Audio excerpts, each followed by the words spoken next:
الله الرحمن الرحيم، والصلاة والسلام على أشرف المرسلين سيدنا محمد وعلى آله وأصحابه أجمعين.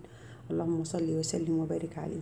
ازيكم عاملين ايه؟ يا رب تكونوا بخير وبصحة وسعادة دايما ان شاء الله. انا جبت شوية رفايع فقلت ايه اصورها لكم. انتوا عارفين بقالي كام يوم كده ما صورتش، بس عشان انتوا عارفين يعني ايه الحاجات اسعارها غالية، والواحد عبال ما بيروح ويجيب الحاجة والله يعني الأسعار الحمد لله راحت في حتة تانية خالص. فعشان كده أنا بأخر عليكم إيه الفترة بتاع إن أنا إيه، عشان كل ما زي ما قلت لكم كل ما بنزل بجيب إيه شوية حاجات رفايع برضو، حاجات كبيرة اللي بلاقيه قدامي واللي بيكون متوفر معايا الفلوس بتاعته فبجيبه. احنا هنبدأ ان شاء الله كده ايه، برضو ما زلنا كأن احنا بقى زي ما بقول لكم ما زلنا في سلسلة الرفايع. انا جبت ده بيسموه جاروف. جاروف تشيلي بيه بقى بسبوسة جلاش اي حاجة، هو مقطع كده بتشيلي بيه فهو حلو قوي. ده سيليكون. انا جبت ده ب40 جنيه. برضو ده برضو ما يعني تشيلي بيه برضو اي حاجة، ممكن تشيلي بيه اي حاجة انت مقطعاها، اي حاجة بتقليها، اي حاجة بتعمليها ممكن تشيلي بيها. ده برضو يعتبر زي مقطع كده، يعني بيشيل بيه اي حاجة. ده جبته ب30 جنيه، بس خامته نضيفة يعني، خامته جامدة قوي يعني. عارفين الرفايع بقى، انت كل ما بلاقي حاجة يعني رفايع اروح جايباها على طول. يعني بروح هناك كده افضل الم في الرفايع كده لحد ما ايه الحاجات اللي انا مش جايباها. دي برضو اسباتولا، بس دي مش ليها، الاسباتولا دي ليا انا بحب اعمل طرط وحاجات. فجبتها لقيتها ب65 جنيه فجبتها. ده برضو منشار اللي هو بتاع تقطيع التورته، ده منشار لتقطيع التورته. انا برضو جايبه ليا انا، بحب اقطع بيه التورته يعني. فلقيته برضو كنت بدور عليه كده، فلقيته في ضمن الحاجات اللي انا بجيبها النهارده فجبتها. ده بيبقى حلو قوي، بيخلي الطبقات بتاع التورته متساويه او الكيك او اي حاجه. فانا بقطع بيه يعني ايه، بحب ان انا اجيب اقطع بيه. فلما لقيته جبته. ده ب65 جنيه. ده ب65 جنيه. بقول لكم الاسعار يا جماعه راحت في حته تانية. ده برضو يا جماعه دي ازايز ميه حلوه قوي، لقيتها حلوه كده وشكلها حلو، ولقيته عرض كده الاتنين مع بعض. لقيته فجبته. ده برضو يا جماعه للميه، يعني حاجه هنحط فيها اي ميه، بس انا بحب الازاز يعني. بس لما لقيت ده شكله حلو ولقيت كمان الخامه بتاعته نظيفه فجبته، لان ساعات بتبقى فيه والله الخامه بتخلي الميه لونها مصفر كده. فده لقيت الخامه بتاعته نظيفه فجبته. ده الاتنين كان عرض ب40 جنيه، الاتنين كده عرض الاتنين مع بعض ب40 جنيه. برضو يا جماعه جبت برضو من ضمن الحاجات ده بتاع الكاتشب والمايونيز والحاجات دي، برضو من ضمن الرفايع يعني. لقيته بكام؟ ب20 جنيه. ده ب20 جنيه.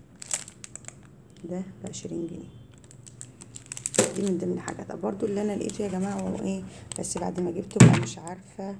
ده طقم الايه، الزيات اللي هي بتبقى للخل وللزيت، وطبعا ده للرز للسكر سوري. وده بقى تحطي فيه اي توابل، ده الملح، ده اي توابل اللي انت عايزاها. انا لقيته فجبته، بس بعد ما جبته الصراحه كده لقيت الخامه بتاعته، حسيت ان الايه الازاز بتاعه يا جماعه مش نقي، يعني مش نقي. معرفش هل هو كله بقى في منه يعني مستورد وفي منه مصري، مش عارفه. انا لما لقيته عجبني فانا كنت بدور عليه، لقيته عندها فجبته. بس مش عارفه بعد ما جبته انا الصراحه ما فتحتوش وانا هناك، بس جيت افتحه لقيت الميه بتاعته يعني الازاز بتاعه مش نقي، وحاسه ان هو خفيف. مش عارفه دي ايه. دي للخل، دي للزيت، واحده للزيت اهي. بس انا بس ايه هوريه لكم كده. دي واحده للزيت برضو الفتحات بتاعته دي اهي كده اهو. ودي واحده للخل اهي، فينجر حتى مكتوب عليها يعني اهي. هو عبارة عن 5 قطع يعني، دي للزيت، ودي ده للخل والزيت، ودي اهو.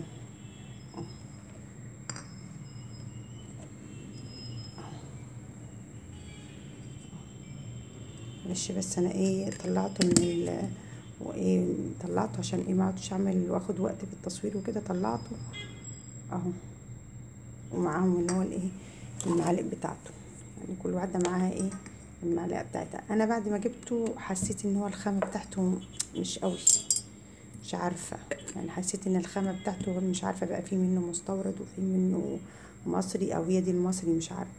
ده يا جماعه انا جبته ب155 جنيه، ب155 جنيه. عارفه هو كان من ضمن الرفايع والحاجات اللي، بس انا كتبت لي الفاتوره قالت لي صوريها، بس انا مش عارفه هي فين، بس انا فاكره ان هو كان ب155 او 155. بس مش عارفه هل في من هي دي الكرتونه بتاعته، دي الكرتونه بتاعته بعد ما جبته. بس حسيت ان الازاز بتاعه مش، يعني مش نقي، مش نقي خالص. تحس ان الازاز لونه غامق كده، معرفش هل في منه بقى مستورد وفي منه كده، مش عارفه. ده زي ما قلت لكم كان ب155. من دول الشوية الرفايع دول يا جماعة الواحد ينزل يجيب شوية رفايع، يعني كذا حق، يعني مفيش يا جماعة والله 500 جنيه، يعني 500 جنيه أو 400 جنيه، يعني حاجة الحمد لله. هي دي كده ايه الحاجات اللي انا ايه جبتها النهاردة. زي ما بقول لكم كل اللي بيبقى معاه اي جزء او اي حاجة ينزل يجيب ايه شوية رفايع. حتى احنا دلوقتي مش عارفين كمان نجيب ان احنا ايه نجيب الحاجات الكبيرة، لان الاسعار بقت رهيبة. انا دلوقتي كله متجه على ايه على الرفايع، على قد ما بيبقى معايا هو ده اللي انا بقى متجهه عليه، او يعني متعمده ان انا اجيبه الايام دي. يعني كل ما بيبقى معايا جزء مبلغ او اي حاجه بنزل اجيب زي ما بقول لكم ايه الحاجات. يعني دول كده تخيلوا، يعني والله في حاجات كده كنت جايباها بس مش عارفه والله اللي هي التمريه والحاجات دي، مش عارفه دلوقتي انا افتكرها في الكيس وانا بصور فنسيتها. هبقى اوريها لكم ان شاء الله في فيديو تاني. شويه الحاجات دول يا جماعه زي ما انتم شايفين كده، يعني الحمد لله. ابدأوا حتى بالرفايع دي كده، كل ما يبقى معاكم حاجة هاتوا ايه يعني على قد ما تقدروا يعني. ده يا جماعة الفيديو بتاع النهاردة، ويا رب يكون عجبكم، ويا رب تكونوا بتستفادوا من اي حاجة انا بقولها. وزي ما بقولكم يا جماعة ابدأوا، بناتكم صغيرين، بناتكم كبار، بناتكم على وش جواز، بناتكم اتخطبوا ما اتخطبوش، ابدأوا يا جماعة جهزوا. الاسعار بقت في حتة تانية. والله يا جماعة بتقعدوا النهاردة ده تاخديه النهاردة بسعر، بكرة تاخديه بسعر تاني، ساعة مش هقول لكم، وتلاقوا الأسعار كلها ايه زاد. فده كان شوية الحاجات اللي أنا جبتها النهاردة. ويا رب الفيديو يعجبكم يا جماعة. متنسوش تعملوا لايك وتشتركوا في القناة، ويا ريت ايه مش بسمع صوتكم خالص والله يا جماعة في الأيام اللي أنا ايه ما بقاش بصور فيها، فعايزة دايما يبقى في تفاعل معاكم على القناة إن شاء الله. ومتنسوش يا جماعة فضلا وليس أمرا الكومنت والاشتراك واي لايك منكم او اي حاجه. فببقى دايما عايزه يعني ايه اتفاعل معكم ان شاء الله. هو ده كان الايه الفيديو بتاع النهارده، ويا رب يعجبكم، والسلام عليكم ورحمه الله وبركاته.